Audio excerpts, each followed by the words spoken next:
Namaskara, good evening, and welcome to BIC Streams.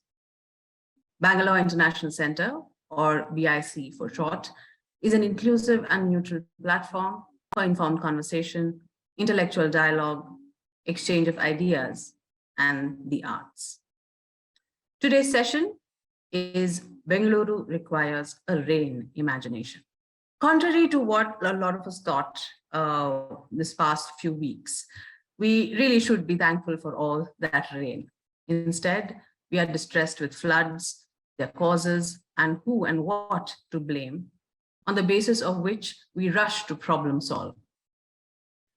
It is an endless treadmill of despair that traps us into moving from problem to problem. Have we been describing and prescribing Bengaluru with the wrong imagination, a river imagination, when it demands a rain imagination instead? The latter is the basis of a different sense and understanding of material, place, language, politics, and infrastructure. This evening, architect and planner based in Philadelphia and Bangalore, and adjunct professor GSAPP at Columbia University, Dilip da Cunha, will make a presentation which will be followed by a Q&A. Dilip's full bio will appear in the chat box, which is at the bottom of your Zoom screen. And if you have any questions, comments, or observations to share with Dilip, please feel free to use the Q&A box, which is also at the bottom of your Zoom screen. And now, over to Dilip. Yeah, thank you, Lekha. Well, it's a pleasure to be with you all. And I'm sorry I'm not in Bangalore. I was there until 3 weeks ago and sort of missed, I guess, the heaviest of the downpours. But I saw, I think, a good amount of tragedy when I was there already, and I've seen it over the years. I'm not going to show any flood images today, and I hope you will not be disappointed. But there's something about these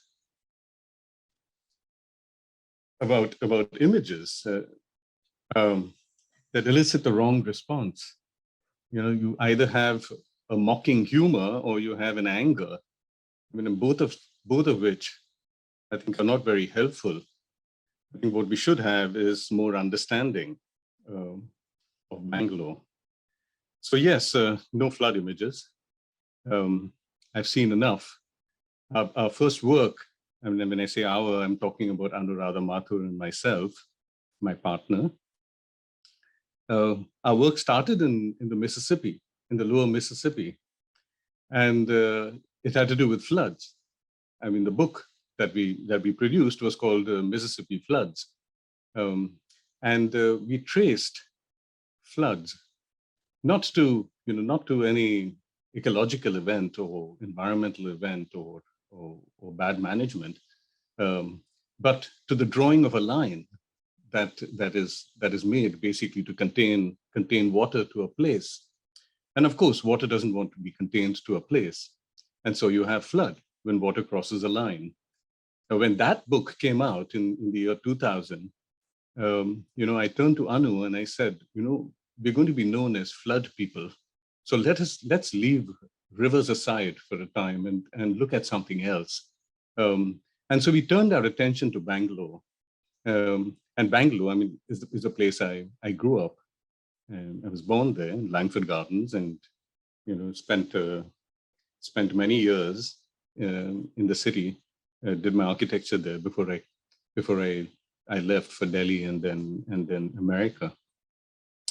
But the idea here was to see Bangalore as not just a city, because again, we draw lines around people to contain people, like we draw lines to contain water, and people are not contained.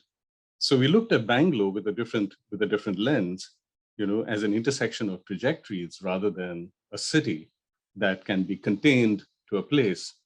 Now, little did we know that flood would become such an issue in Bangalore. I mean, like I said, I grew up there and I did not know flood at all, as a child. So flood has been brought to Bangalore. And I would say, particularly after our work on the Mississippi, that flood comes when a river comes. You bring a river to the city and you bring flood with it.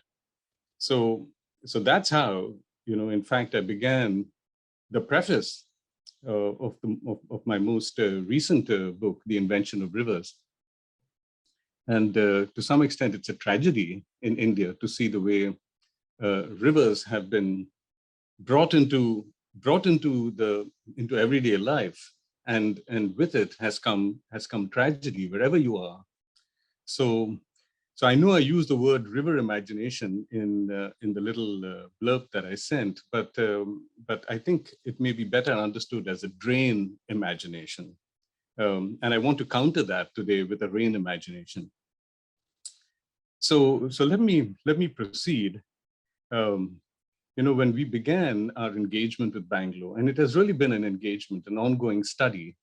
It began in the year 2000, soon after we finished our work on the Mississippi, and Bangalore, to some extent, was reintroduced to me and introduced to Anu, in a sort of different light. Our initial engagement was in this led to an exhibition in the glass house called Deccan Traverses, from naked country to garden city. Yes, basically, it was a naked country in the eyes of colonizers who came through in the late 1700s. That's how they described Bangalore. So we were quite sort of taken up by that trajectory. How did they make a naked country into the garden city? And we looked at 4 enterprises, triangulating, botanizing, picturing, and surveying, colonizing enterprises that found resistances in the landscape. And so Bangalore, the garden city that you see today, is this sort of product, you would think, of this, of these enterprises and these acts of resistance. And to some extent, it explains the mess that Bangalore sometimes gets into, or has a chronic problem with. So I want to focus only on one particular enterprise. The exhibition itself, by the way, was in 2004, and the book came out in 2006, and it's still available, I think. So, like I said, I want to focus on one. I want to focus on triangulating. Triangulating is a fascinating enterprise that began in the 1700s in order to measure the curvature of the Earth. This was it led to the great trigonometrical survey of India. But triangulating, the first task of triangulating was to measure the Earth curvature and make surveys more accurate than they were. But surveying was not the primary objective. It was a geodetic objective that led it. So here you see if you can see my cursor.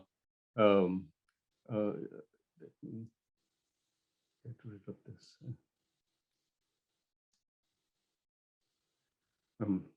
You see my cursor here. I mean, this is the baseline. Every trigonometrical survey began with a measurement of a baseline, and it had to be an absolutely accurate measurement. And it was the only material measurement that was done on the ground, as it were. After that, the triangulating proceeded from point to point with the help of a theodolite, and Bangalore was ideally suited to this. So this was a proposal that was made by William Lambton in 1800, soon after the Fourth Mysore War, when Tipu Sultan was defeated by General Harris, and I think the Duke of Wellington was also there, and others. I mean, teaming up with the Marathas other neighboring kingdoms. But it triggered not just the occupation by the British, but also the setting up of the Bangalore cantonment, and this particular work of science that led to eventually what they call the Survey of India. But the baseline you see over here is from north of Baipanhalli, across the very close to the airport, and south of Bellandur. It is about 7 miles long, and you see it here measured with in the increments that we found in Asiatic Researches in the journal that was produced by William Lambton, Colonel William Lambton. But then we came across this notes that he had made, and it said this: from the excessive rains that had fallen, the arm of a large tank had extended a considerable way across the line. Now, when a baseline is disrupted, the whole survey has to be shelved. They continued to some extent with the survey for 2 years until 1802, and then began the entire survey again from Madras, from St. Thomas's Mount, where they measured another baseline on the coast, and came west to Bangalore again. But they used many of the same measurements that they had made with this baseline. So for us, this was a remarkable find because it told us that the tank was a formidable thing, and it disrupted the map. The map is a particular way of looking at the Earth's surface, and is a particular way of designing a place that comes with an eye in the sky. And it's a very peculiar colonizing discipline, because none of the so-called natives looked at their world from far above, as the mapmaker does. So for us, the tank was a wonderful material act of resistance. Now, this tank was the Bellandur tank, south of the old Bangalore airport. So this was a time, when we were making these finds, was also a time when we were seeing these. At least William Lambton called it a tank. He called it Bellandur tank. And here you have what we found, for example, in the forest department, on the notice board, we found this Rotary Club card that read, "Preserve lakes, plant trees, keep Bangalore clean and green." And look at that image. I think it's from Switzerland or Kashmir or some place like that. And then on the right side, you have, how Bangalore was marketing itself as a city of gardens, lakes, and opportunities.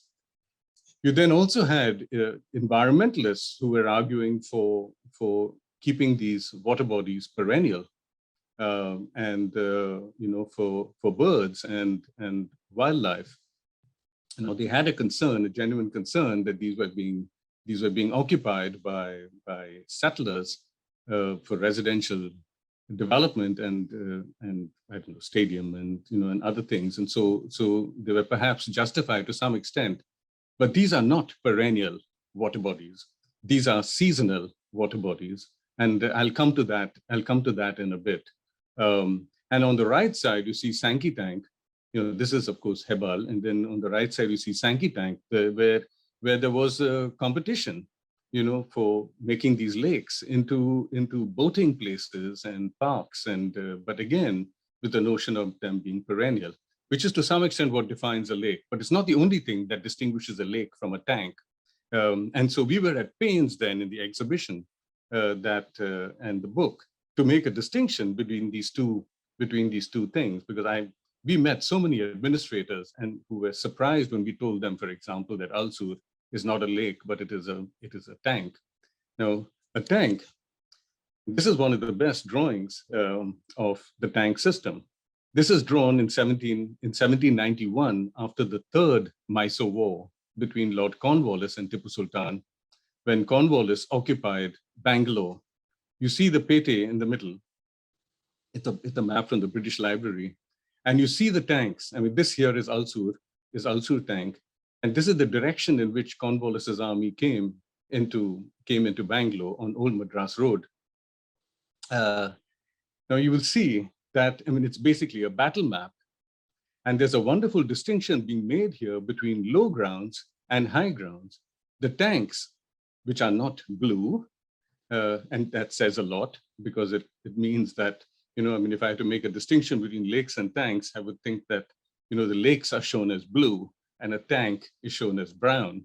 And when water runs out, cultivation follows. So agriculture is very much part of the tank system. But here you see these low grounds, and tanks occupied the low grounds along with cultivation and everything else. But you notice here, there is no real separation between land and water. What you see is a separation between high ground and low ground. And that is a huge distinction which I want to make as we move forward. What you're not seeing over here is that associated with each tank was also a village or a town. So you see only Bangalore drawn over here, the Bangalore Pete and the fort. But, you know, Ulsur, you know, village was right there next to the Bund. So these tanks are all facilitated by a Bund that you see on the edge of the tank, on the lower end of the flow. You know, so every one of these swales, and I call them swales because they are low grounds. They are a dip in the ground, and it's just gently undulating. You will see that they have starting points, you know, where rain first gathers.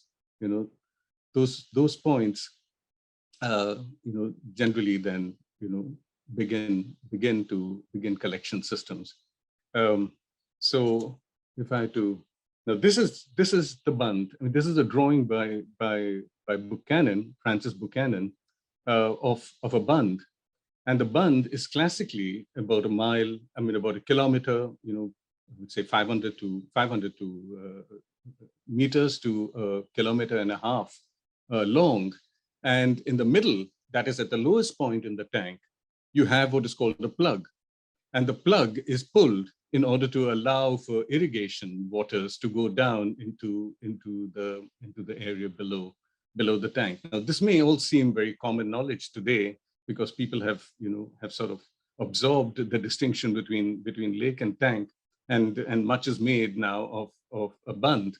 And at the two ends of the Bund, you had a weir, which was, you know, in case the tank reached a certain level, then the water would pass over, the rainwater would pass over. But this on the right side, you see, is Bellandu tank as we photographed it in the year 2000. And you can see that the fields were still there. There was paddy cultivation, and people were using the Bund for various activities, you know, including dehusking of their rice and you know, and other things. And it was still bearable. It didn't smell as much as it does today. And on the left side, you actually see what is the east of Bangalore, you know, the Palar Basin, which was known as the land of 1,000 tanks. We are on the periphery of that, really. We don't touch the Palar Basin, but our tank system is very similar. To move on, this is the drawing of the Bellandu tank in the middle that you see over here. As I drew it at every light post, you know, just walking down. That's the drawing in sections of the Bund, and this is a drawing of the Bund. So you can look at this drawing here as a plan on the left side, as when the water runs out, and this is when the rain comes. So this is I would think in the monsoon on the left side here, and what you see over here is when the rainwater has been used up, you know, for cultivations and other things. But this reading of Bangalore's terrain, we built on to some extent, and to make the point the temporality of some of these places. Now the notion of temporality in a monsoon climate is absolutely central. I mean, it is the condition, I would think, not just of Bangalore, but of the entire Deccan. And today, in arguments that we're making today, this is the condition of India at large, that rainwater runs out. Rainwater runs out, and what you have are possibilities that emerge in places of water, or what I like to call places of wetness. Where we play cricket. You cultivate plants, and you harvest clay. The wonderful thing about Bangalore's rocks, I mean, Bangalore is on what you call peninsular gneiss. It is a rock formation, a metamorphic rock formation that, when it erodes, has a very high clay content. So most of the tanks actually have clay, are clay based, and so when the rain ran down, you had a harvesting of clay for bricks and and so on. But this temporality, I would say, is even, I mean, if I had to go to the Sabarmati, for example, and look at the Sabarmati, we all know it as a river, but Gandhi treated the Sabarmati as a Maidan, and started the salt march on the Sabarmati. But today they have brought water from the Narmada, which is about 200 miles. They have brought it to the Sabarmati and made it into a perennial water body with a waterfront. And I speak about this because this is an example now that is in everybody's imagination in India. It's basically raining waterfronts in India. People are creating rivers in order to have waterfronts, and Bangalore is not an exception. They are thinking of very much the same solutions thinking of it as a solution for Bangalore. Creating a river and a waterfront. So some of the ideas that came out of the tank system that are very valuable, I would think, very valuable. On the left side, you see is a drawing of the calendar of flowers in Bangalore, and the flowers come from fields. They don't come from gardens. They come from fields, and I would like to think that they come from the tank system. The totas, unfortunately translated as garden. I mean, the tota is not a garden. Because, I mean, if you think of a garden is an enclosure. I mean, an etymological tracking of the word will tell you that it is an enclosure that is different from its outside. Whereas if you look at the tota system, it's very much an economy and an ecology of its own. Where here you have things that land up in the market, not in a garden, which was a way to, which was an introduction to some extent by the British in order to cultivate the natives. In the middle, you see the temporality of the tank system. And this was from the tracking of the Ganpati, of the Ganesh festival, where you had the clay, the clay idols made from the tank bed, from the clay of the tank bed, and then the festival came, and then the rains came, and then you had the tanks full, and you had then the immersion in the tank. So we call this drawing, tank to tank, and made the point. But again, it's not the theme, and we know that the Ganesh festival is not, doesn't have a long lineage in Bangalore, and that it began in Bombay, etc., etc. But the point was to make, was to make the temporality an issue, and how that has been integrated into a cultural milieu. And on the right side, you have this amazing political system that the tanks displayed. I mean, and that was with, because they were not hierarchical. A tank system is not hierarchical. So it's not about smaller tanks, like you see in the drawing behind by Colonel Sankey, where he plots smaller tanks to bigger tanks to bigger tanks. It's true, there's some degree of that, but there is a multi-linear, which I would like to see as non-linear system in the tank culture. There is also an autonomy of each tank, and yet a dependency on a tank on higher ground. So So that dependency leads to a particular kind of politics. So like I said, each tank is associated with a village or a community that had to some extent an autonomy of rain that fell in their catchment. And this then allowed them, that the independence. But they had to also make their alliances with tanks on higher ground to negotiate their overflow system so that they could get their wetness. Now, yes, and then there was this other element of Bangalore that just sort of intrigued us and might intrigue some of you, and that is there's a very different topography from between the east and the west of Bangalore. There is a ridge that goes, and people have made a big point of the Arkavati Basin on one side, the Poneyar or the South Pinakini on the other side, and they are very different topographies. On the right side, you have much more of a ambitious tank system on the east of Bangalore because it's more plateau-like, and on the left you have a ground that falls more steeply. The Rajajinagar, Malleshwaram, all the way to Magadi is much more hilly, and they tend to be smaller tanks, and to some extent many more, but are not recorded in maps. So the topography is very different. But these are just some of the drawings of the exhibition. Now we have, since the Bangalore book came out, and and to some extent even before that, we have worked in many parts of the world. We've worked worked from Vietnam to the Rift Valley in Africa, to Jerusalem, to various parts of the United States.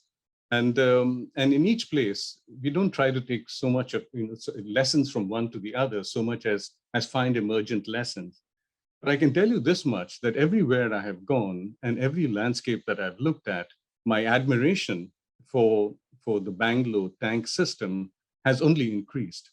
One of the things that we work on is climate change today and social injustice, and we see that in the tank system of Bangalore, there is an amazing lesson to learn for the world.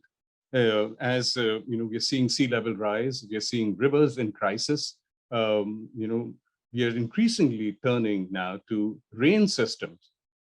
So if you go into Europe today, much of Europe is turning now to rain holding systems and giving up to some extent on river systems.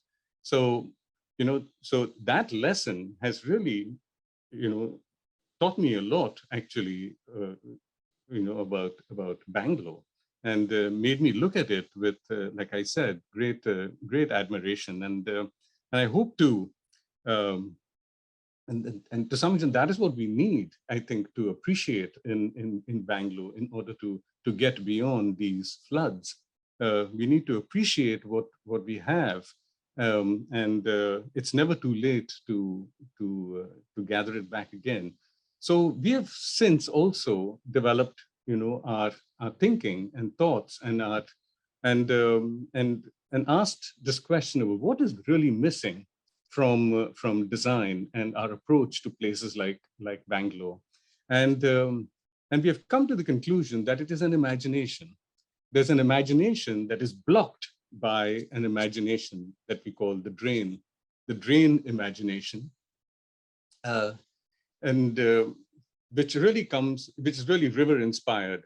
And we are tending to look at Bangalore like that. So there are many people today who argue that, yes, these are not lakes, these are tanks, and that they are part of a system, and that we need to protect the entire system. But the closer I look at them, I see that they're all drain inspired. They're looking at the tank system through the eyes of a river imagination. So what does it mean to work with a rain imagination that I say is wind inspired? I mean, after all, the monsoon is a wind. It's a moisture laden wind that comes from the southwest, and we harvest the wind, the wetness on the wind. So I like to think of this as the distinction between a river-inspired landscape and a wind-inspired one. So to make the distinction between the two and take it a little further, um, uh, I'm making a few points. I mean, there are about 4 or 5. But the first is that there is a different materiality to a drain imagination, to a river. So when you think of a river, I mean, the way it's defined is a flow of water in a channel, with defined banks. So water is that flow. When you think of water, you think of it as separate from land. When I think of wetness as ubiquitous. If I think of water, when I think of it as flowing in a linear structure, so I have a hierarchical structure, I think of rivers as tributaries to mainstreams to distributaries, and so on. Whereas if I'm thinking of wetness doesn't move necessarily, even on a surface. It soaks, seeps, osmotes, transpires. It's a non-linear movement. It's emergent. So I look for wetness in leaves. I look for wetness in animals. So I mean, one way I make this distinction is that if I'm thirsty, with a water imagination, I pick up a glass of water or a bottle of water. With a wetness imagination, I might pick up a cucumber. A cucumber is 96%, H2O. So it's just a different attitude and a different sensibility that one has. Now, the idea here of water, and I won't get into this because I'll keep it for another talk, which Vic has asked me to do at a later date, on Ocean of Rain, our current work, where I'll be building much more on this distinction. But I need to make it over here that when you have water, and particularly water contained between two lines, you are putting it in the service of land. So to some extent, you're constructing a hose pipe when you create a river. And rivers are by design, as I argued in my most recent book, The Invention of Rivers. Rivers exist by design. On the right side, you see rain, and people live in rain. It is the milieu of habitation. So on the one hand, you have land and water in the service of land. On the other, you have wetness as a milieu of habitation.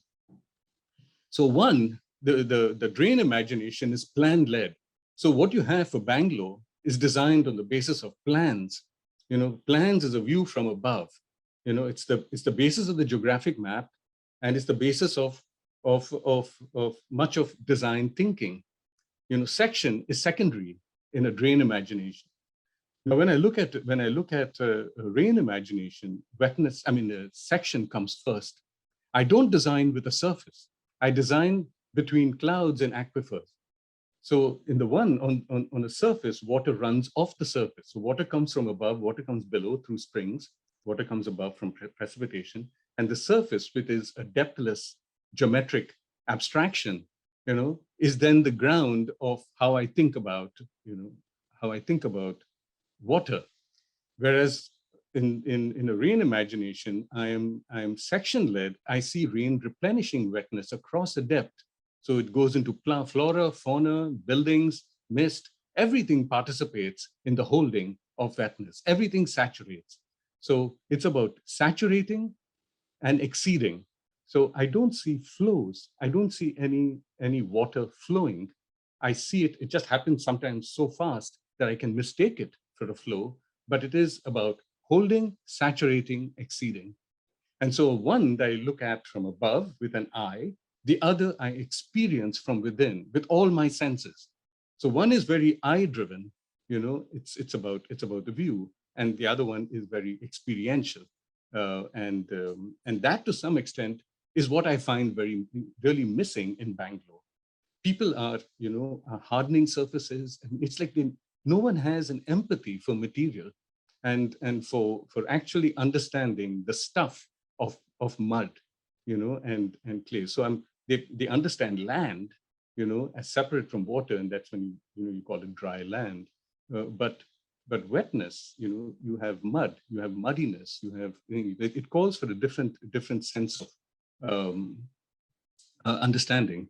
So Here, I want to make the distinction between two times. For those of you who are sort of already moving in this direction from space to time, you will see that that the drain imagination is very much focused on a moment of the hydrologic cycle. So this is a simplistic drawing of the hydrologic cycle.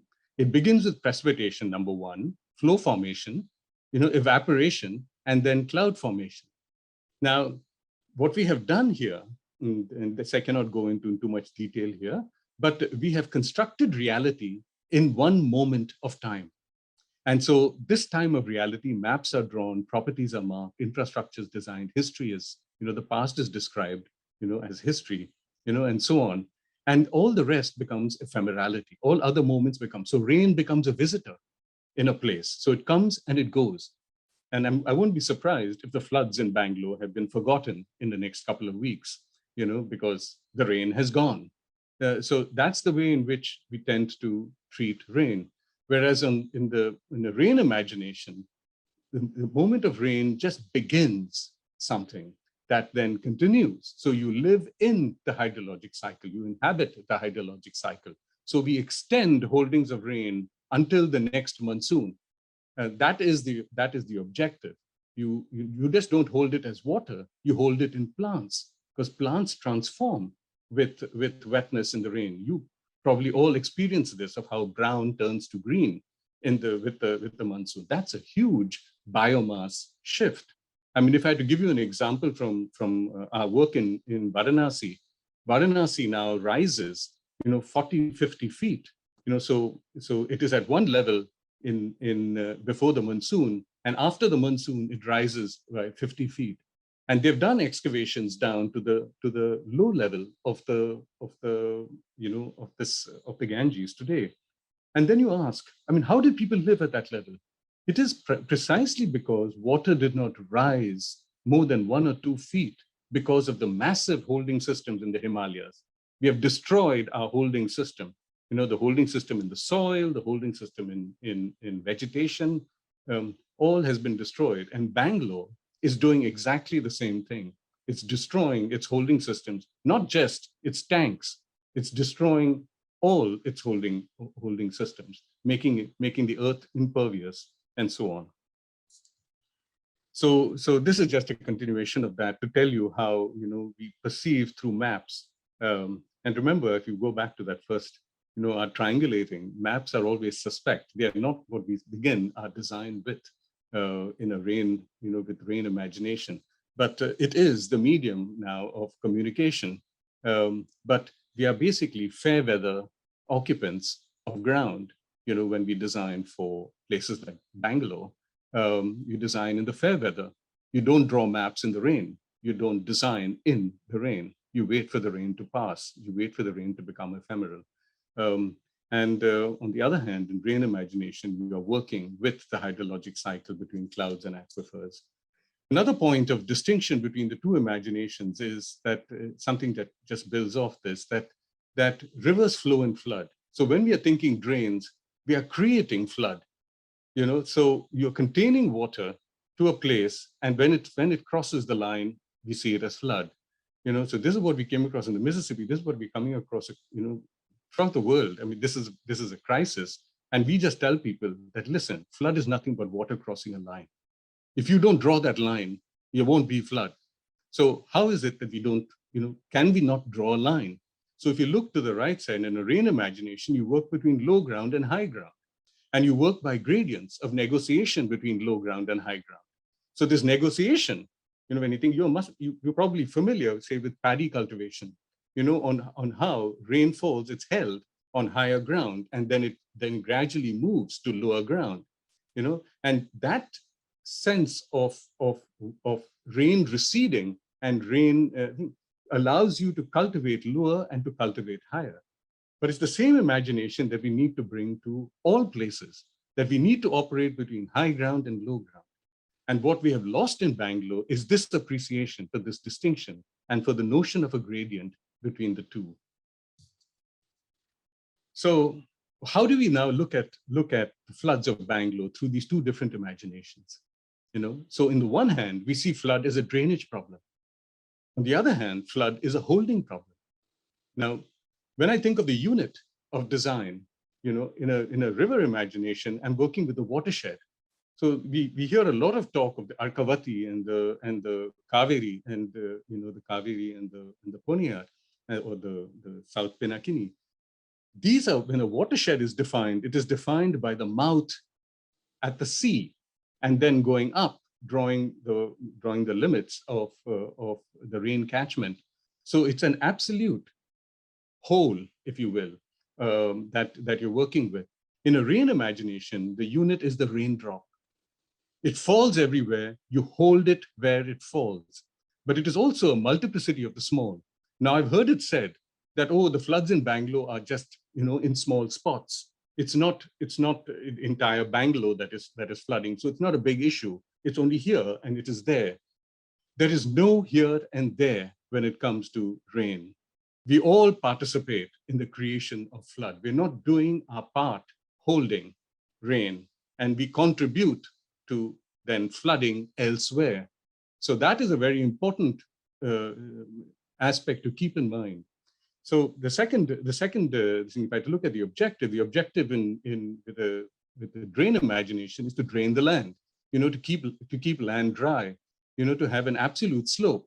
So I've heard it said, that okay, that when rain falls in high ground, near Vedant Sauda, it runs to Balandur, tank. Now I say, no, that's the wrong way to actually look at it. The objective shouldn't be that. It should be to hold rain where it falls. And so that drop of rain, or this should be held relative to its own low ground. And so wherever I have a high ground, I have an immediate low ground, and I have a further low ground, and I have an even further low ground. But gradients are relative. Slope is absolute. So keep that in mind as well. The third thing is that here you're driven, the measure of flood as a drainage problem is efficiency. It's about getting water off as fast as possible. Whereas the measure when it's a holding concern, it's about resilience. It's about nested scales. When I say nested scales, and I'll try to demonstrate what I mean by that. And that is that holding happens at multiple scales. So it happens at the neighborhood. It happens at a larger than neighborhood, and then it happens at the city, and so on and so forth. But it can happen in a house, and but that all contributes to resilience. So that it occupies. I mean, it when something fails at a smaller scale, the next larger scale, comes to its assistance. So an entire system cannot fail. So we have to pay attention to this if you want to move forward, especially today, where we cannot predict rain anymore, because of climate change and so on. So it's not that Bangalore, by the way, is being affected that much by climate change. It is just bad infrastructure. It's just the wrong infrastructure that we are designing with. And if we had to change that, we can accommodate much more of the rain that is a concern with climate change. The fourth thing that I want to make a point of is that when flood is a drainage problem, when you're thinking of flow systems, you're thinking of, a waterfront. And that is a huge objective because it's about real estate. Waterfronts provide you real estate, and real estate provides you with money, and so flow and waterfront is the language of design, is the language of that imagination that we then proceed with. So look at some of the projects that are being proposed. I mean, I've even heard projects like this proposed, that the water from Balandur tank will be pumped up to Nandi and sent down the Arkavati, so that Arkavati can become a river and Bangalore can have a waterfront, with an eye, like the London Eye, and so on and so forth. I've actually heard this said, So like I've heard it said about the Hooghly, I've heard it said about so many other places where we're aspiring for the wrong things. And in the case of, when flood is a holding issue, we talk about a working landscape. You talk about running tanks out. You talk about cultivating. You talk about gathering the low grounds. You're talking about a working place, where there is where there is there's a constant activity to the earth, not just a scenic, backdrop to settlement. So that sensibility needs to be cultivated, and I hope I can sort of demonstrate that. So just to go back to this and to reiterate, a couple of points that I think are important in this particular map. Besides the brown and not blue, the low ground and not high ground. I mean, and not a land water divide. Is to look at this, just to look at it carefully and to ask, how would we have worked with this particular reading of ground? And it might be something like this, that instead of destroying my low grounds, I cultivate them with even more bunds and tanks. So I create much more of a harvesting system, a rain harvesting system, but it could also be a cultivating system that, you don't have to make these, what I've shown in gray over here, doesn't have to be tanks. They can just be cultivations. Now this might have been a more intelligent way to move forward in, at one time. But unfortunately, this ground has been destroyed. But the idea should be this. The idea should be, how do I increase my holding systems? How do I increase low grounds and so on? I just wanted to share this map with you of 1832 because it is the first signs of tragedy that was to follow. This was a drawing done in 1832 by, soon after the cantonment was designed by John Blackstone. In I think 1810 was his design began.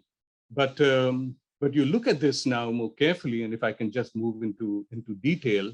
I mean, you see over here, this is parade ground here. This is, of course, the Pete and the fort. I mean, you see two lines in pencil drawn across, and that is going to be Lord Cubbin's house, which is now the Raj Bhavan.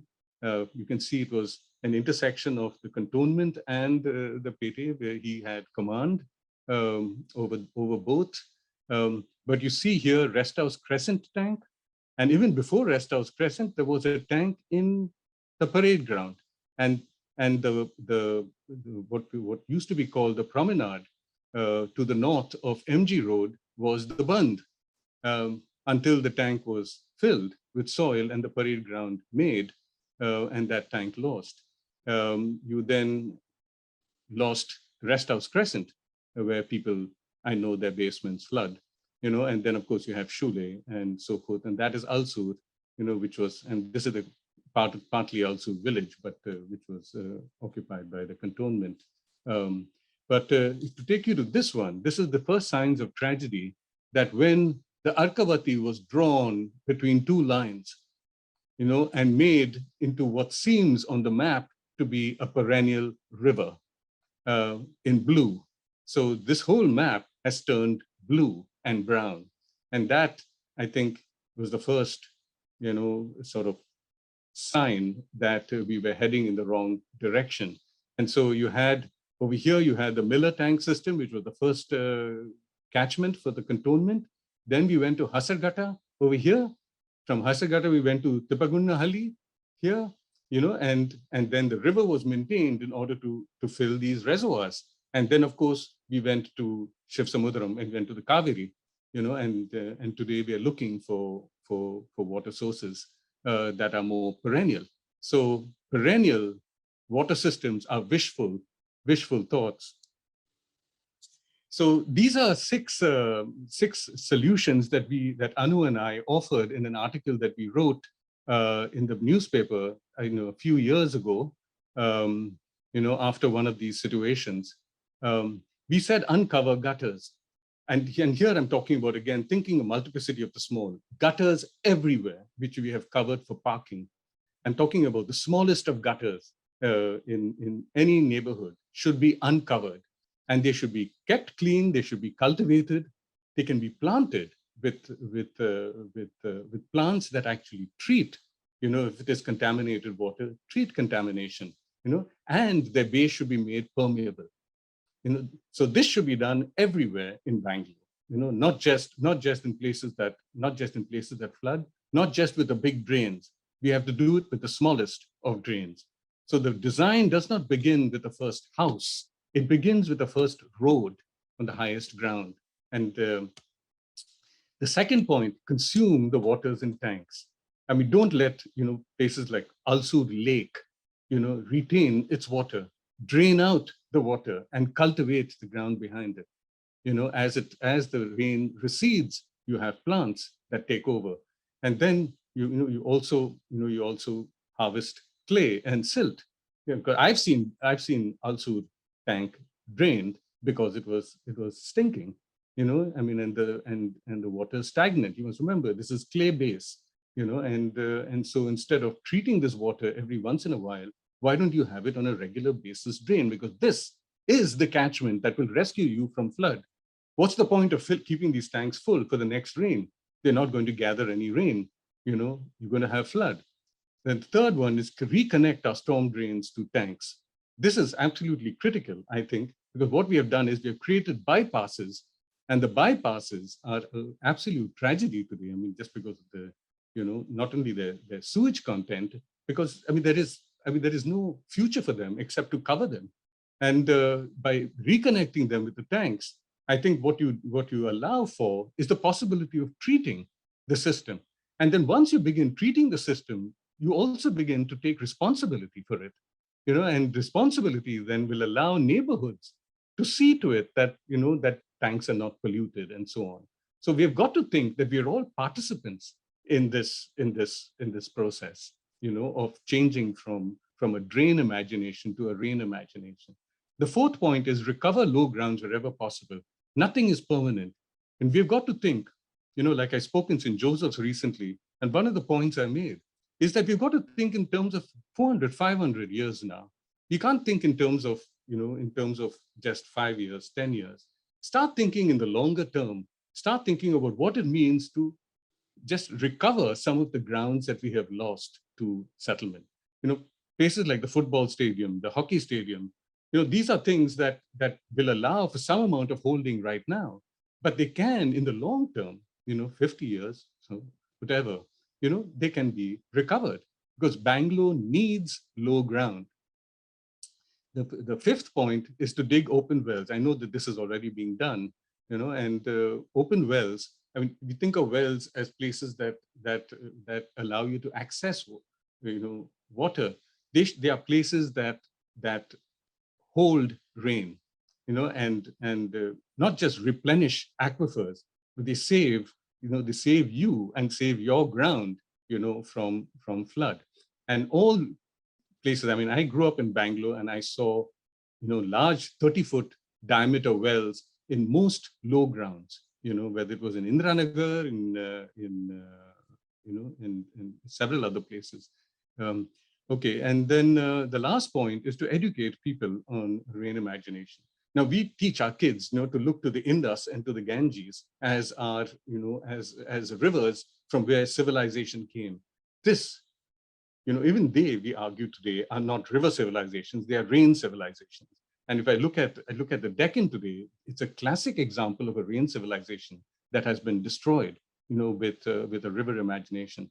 So why don't we educate our children into what it means to inhabit a rain terrain? I just want to end with a couple of projects that I don't want to dwell on too much, and I really show it with some amount of trepidation because I don't want you to see the form of this thing or the solution, but just to gather the principles by which we worked. This is a project that we did, Anu and I did with Dilip da Cunha in Bangalore, an architect who I hope is in attendance here, and very involved in some of these ideas, and has really helped us promote them in Bangalore and elsewhere.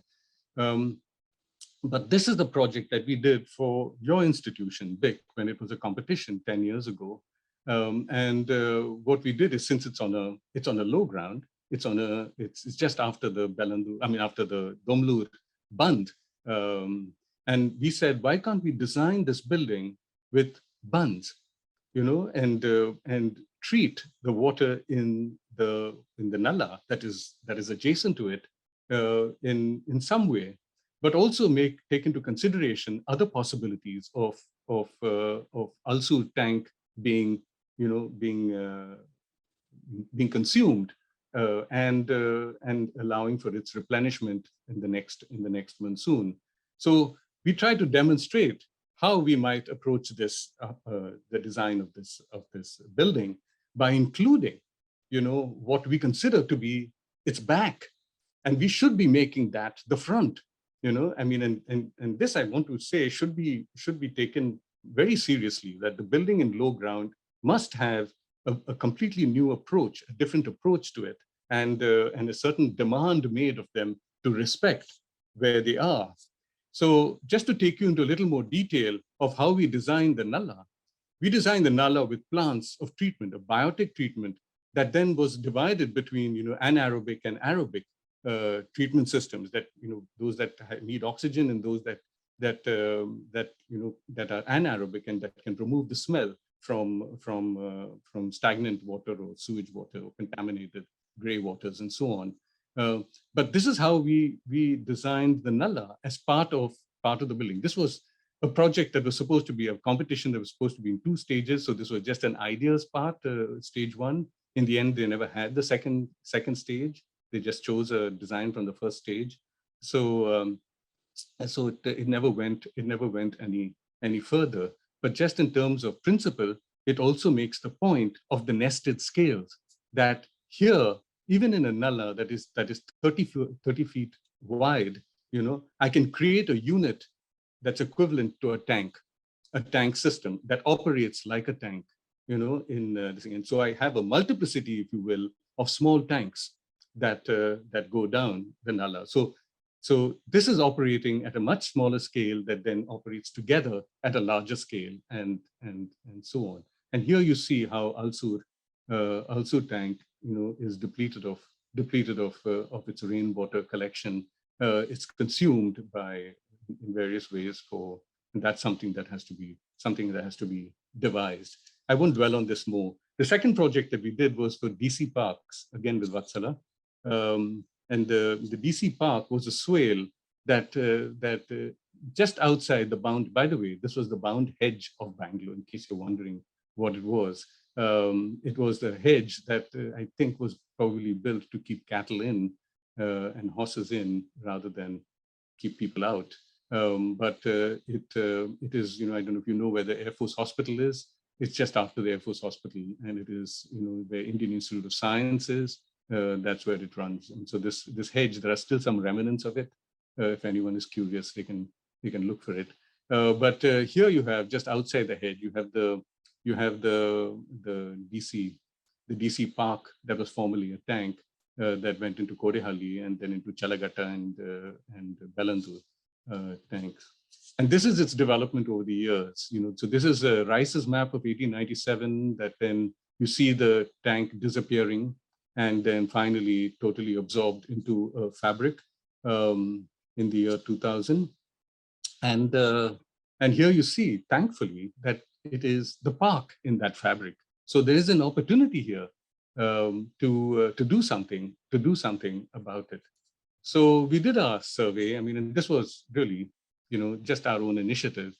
And we had the year of the DC community and managed to present to them, but I don't believe it has gone anywhere. It remained a proposal. But we did a survey, and you can see that there are two drains that merge here, and this drain is made to run through what was formerly a tank, and this was the bund. The sixth main was the bund at one time. And so this gives you a sense of the place on the right side of how and during the monsoon, by the way, all the sewers are flooding here, and it's a disaster. And this is the approach. And again, designing small tanks within the larger tank. We can't gain everything back, but we can begin a treatment system and a collection system that then develops, into something over the years. But what we need is to share an imagination, I think, and to see the necessity of a reimagination that drives projects like this, and so, we made it, an urban situation where children can play and, adults can walk. So there's the forest park, the children's park, the Maidan. But they all become holding systems in times of crisis, particularly in times of crisis, but also operate on an everyday basis to some degree. And we can just contribute to that treatment by just, in small ways. But like I said, this is a multiplicity of the small. And this, by the way, is a well that still survives in this place that goes back to ancient times, I assume. And this gives you a sense of what it is, and a model that that presents it as. For those of you sort of familiar with this park, visit it during the rains to see what a disaster it can be, and think about this as a possibility that you may not be this design, it might be your own design, but you can take it in multiple in different directions. This is a series of sections that just show how the opening of the drain to rain works, and in each sort of micro point. Okay, with that, I think I should stop because I think I've gone over quite a bit. Let's stop sharing and see if there are. I'd be happy to, to have a conversation more than answer questions. But I sort of leave that to. Okay, I see some questions. Thank you, Dilip, for that enlightening presentation. We have questions streaming in. The first one is from Rohan D'Souza. He asks, what would your understanding of Yu Konjang notion of the spun city be? Are you advocating something different? He sees engagement, for example, with fauna that should inhabit and sustain a wetland or holding capacity. Yeah, I'm familiar with Konjang Yu's work. I call him Konjang Yu. I know him, and I know his work, and I have a great admiration for much of what he's doing. But he, like a project in Seoul, as well as in Pune, as recently, as I think 10, 15 years ago. These are all ways by which a flow system is engineered with some amount of treatment systems. That is what most people are doing. That's what, to some extent, even we do in many places where you cannot change entirely to a holding system. So they are just ways of improving a flow system. So many of Konjang Yu's projects are in that vein.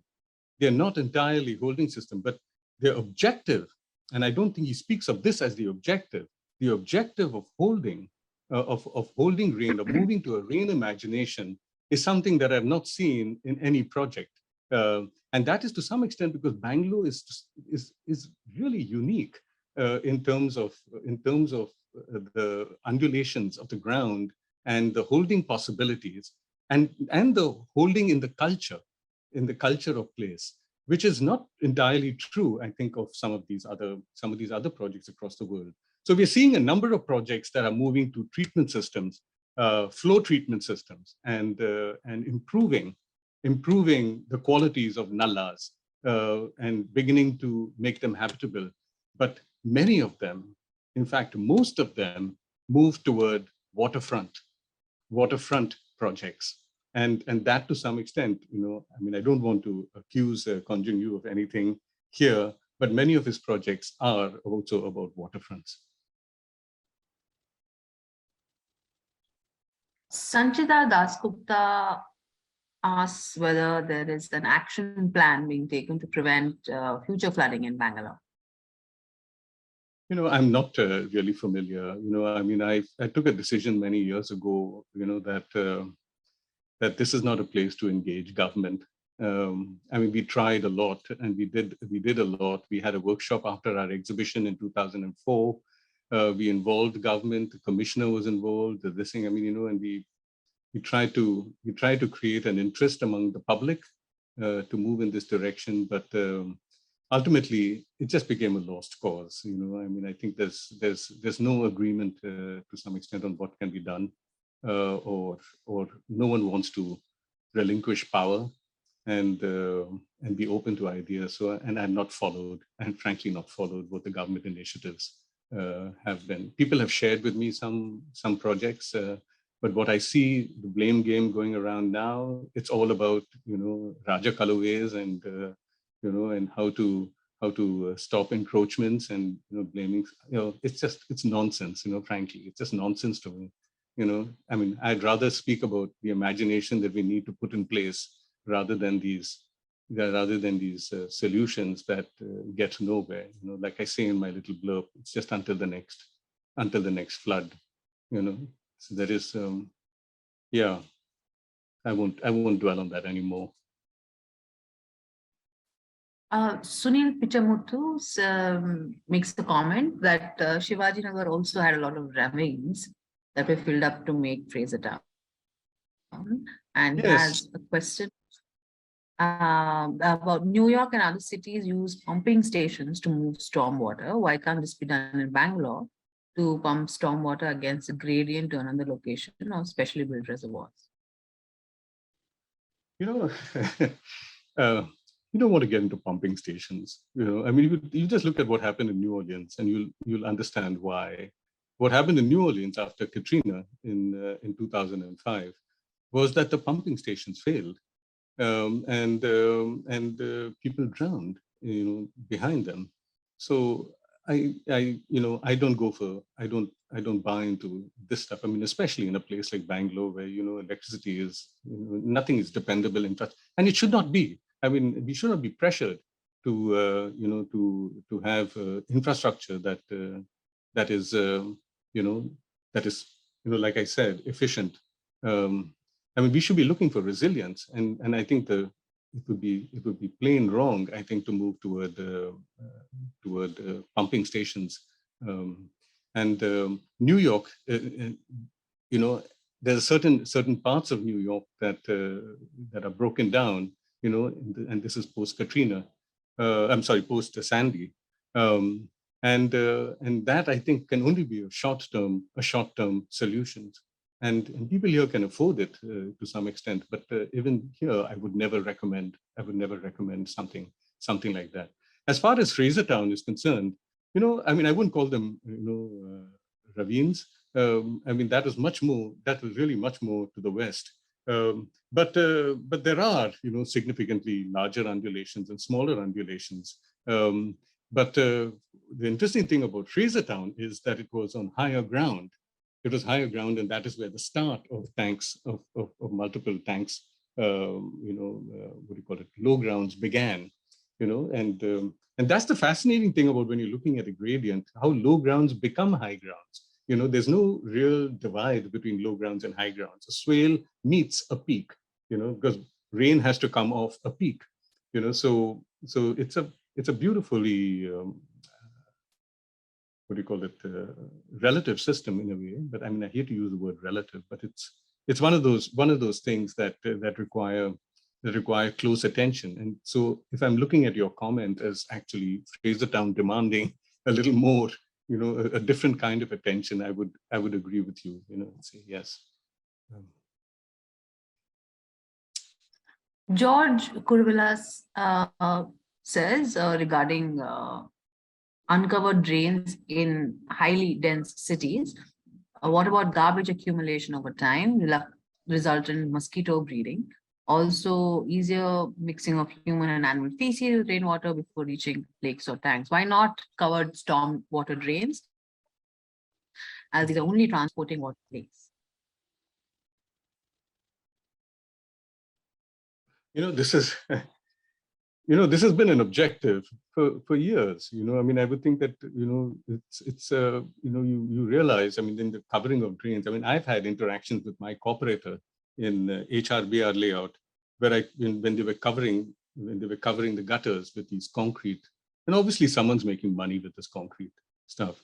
But I told them, I said, in front of my house, you do not cover the gutter, please.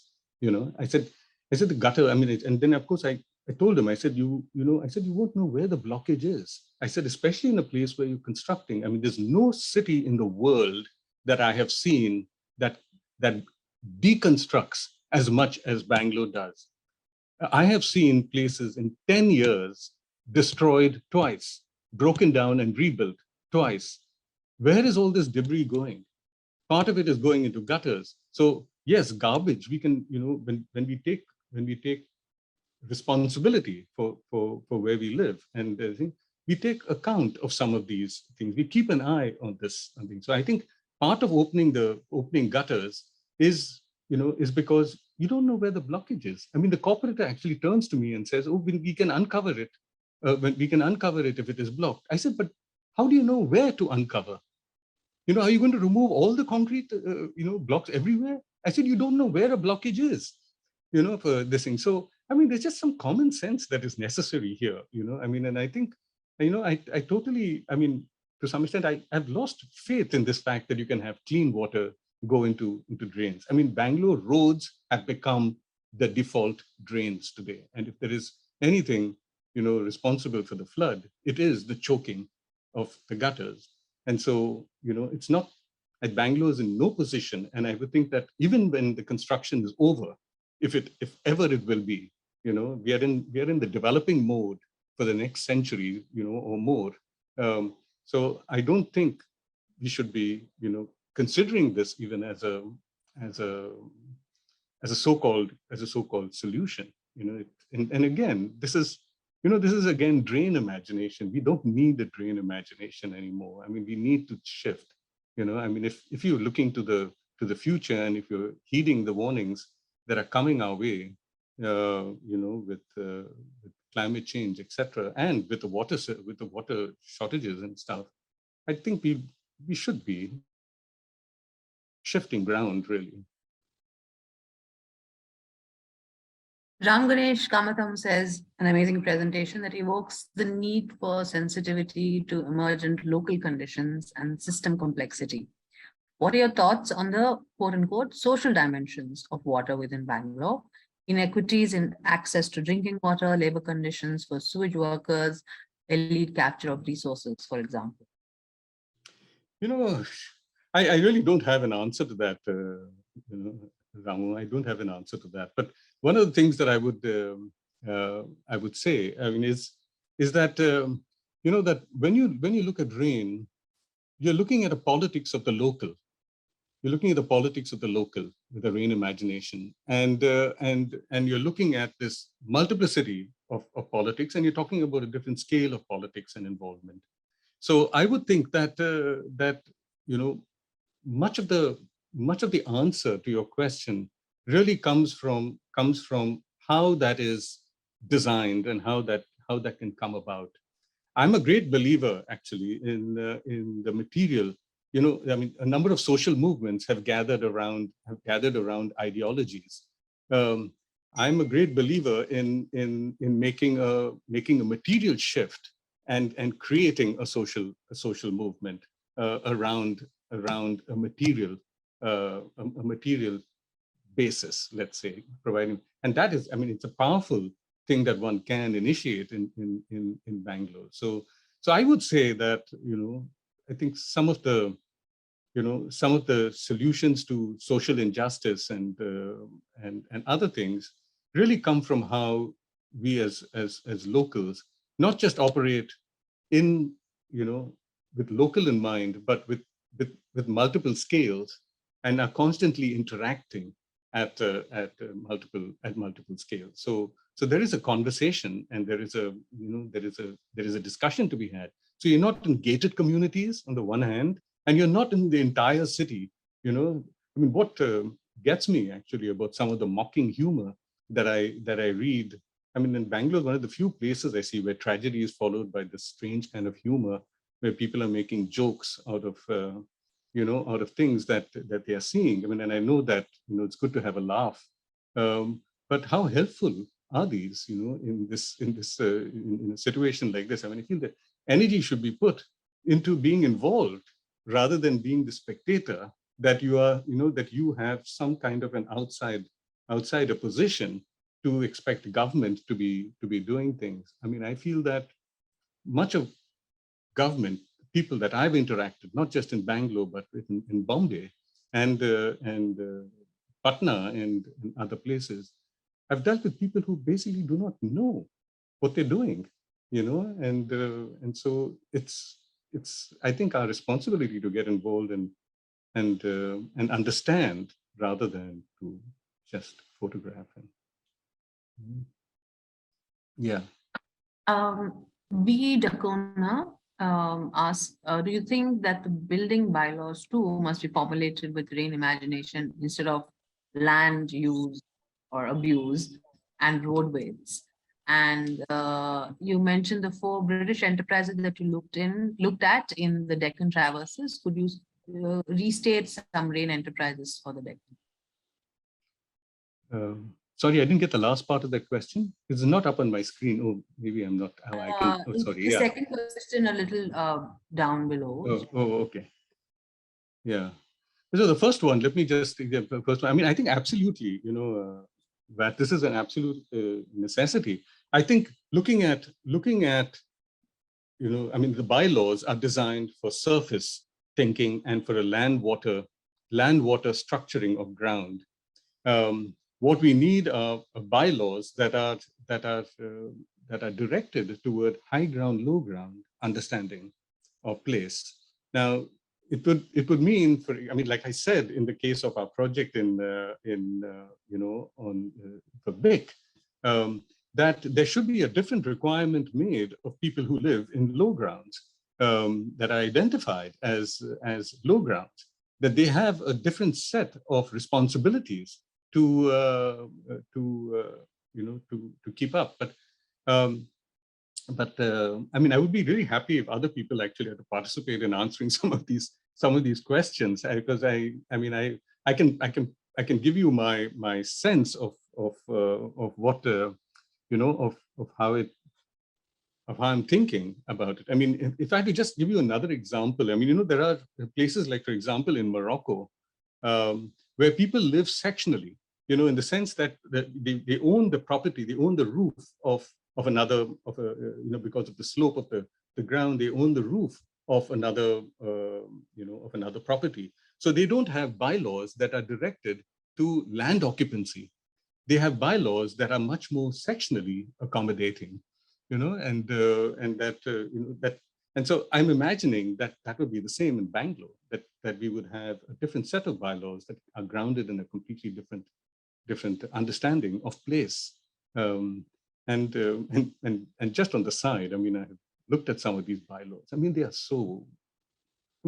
basically useless. Many of the points that we work with, they come from another environment. They're imposed over here. They're not questioned.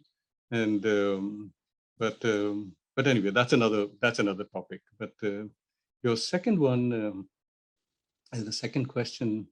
The 4 British enterprises that you look in the Deccan Traverses, could you restate some rain enterprises for the Deccan? Yeah, I mean, this is, if I had to put it in the larger sense, I mean, and here I'm stepping into some of our current research, and the book that we're working on, it's called Ocean of Rain, and it follows from the invention of rivers. It really makes the point, and I would think that it starts in the south, that India has been seen as a land of rivers, drained by rivers, and the rivers have become drains, and that model has been extended, all across the subcontinent. One of the and this is I think Yogendra Yadav had written an article talking about the imagination from the south after taking this yatra, etc. And I just thought, wow, that this is to some extent what we have been arguing for, that from the monsoon comes from the south to the north, the rivers come from the north to the south. And we are talking now about linking India's rivers. We're talking about putting the entirety of the subcontinent onto the backs of the Ganga. And that's what, I mean, and some of these linkings have already started. Instead of working with the monsoon, and the monsoon comes from the south. So can the south bring a completely new imagination to India? So the Deccan, when I look at the Deccan as a place of wind rather than a place of rivers, that is, I would think, what we covered in all the enterprises that we looked at. Whether it was in triangulating, it was the act of resistance of the tanks. In surveying, it featured in how the battle for the Mysore wars moved across actually between Bangalore and Srirangapatnam, and there's a change in the terrain, towards the west. Brought into play different issues of rain.